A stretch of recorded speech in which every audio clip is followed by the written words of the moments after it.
Hi hello అండి, అందరికీ నమస్కారం అండి. ఫ్రెండ్స్, సినీ ఇండస్ట్రీలో తీవ్ర విషాదం, ప్రముఖ నటుడు దర్శకుడు కన్నుమూత అంటూ అప్డేట్ అయితే రావడం జరిగిందండి.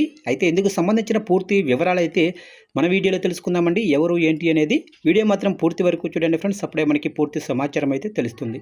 లేట్ చేయకుండా టాపిక్లోకి వెళ్ళిపోదాము. ఇక తెలుగు చిత్రసీమలో మరో విషాదం చోటు చేసుకుంది. బహుముఖ ప్రజ్ఞాశాలి ప్రముఖ నటుడు, నిర్మాత, దర్శకుడు, బీజేపీ నేత త్రిపురనేని చిట్టుబాబు బుధవారం అర్ధరాత్రి కన్నుమూశారు. గత రాత్రి ఆయనకు ఛాతీలో నొప్పి రావడంతో కుటుంబ సభ్యులు హైటెక్ సిటీలోనే ప్రైవేటు ఆసుపత్రికి తరలించారు.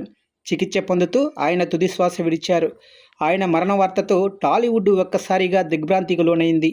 ఇక లెజెండరీ రచయిత త్రిపురనేని మహారథి అల్లూరి సీతారామరాజు సింహాసనం ఫేమ్ కుమారుడైన చిట్టిబాబు అసలు పేరు వరప్రసాద్. 1955లో కృష్ణా జిల్లాలో జన్మించిన ఆయన చెన్నైలో విద్యాభ్యాసం పూర్తి చేశారు. ఇక అప్పలాచార్య, ఆత్రేయ వంటి గొప్ప రచయితల వద్ద శిష్యరికం చేసి సినిమా రంగంపై పట్టు సాధించారు. మోహన్ బాబు ప్రోత్సాహంతో సంతానం సినిమాతో దర్శకుడిగా మెగాఫోన్ పట్టుకున్న ఆయన సుమారు 12 సినిమాలకు దర్శకత్వం వహించారు. నటుడిగా సౌందర్య ప్రస్థానంలో చిట్టిబాబు పాత్ర మరువలేనిది.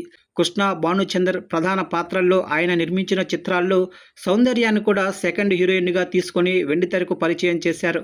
ఆ తర్వాత ఆమె టాలీవుడ్ టాప్ హీరోయిన్గా ఎదిగింది.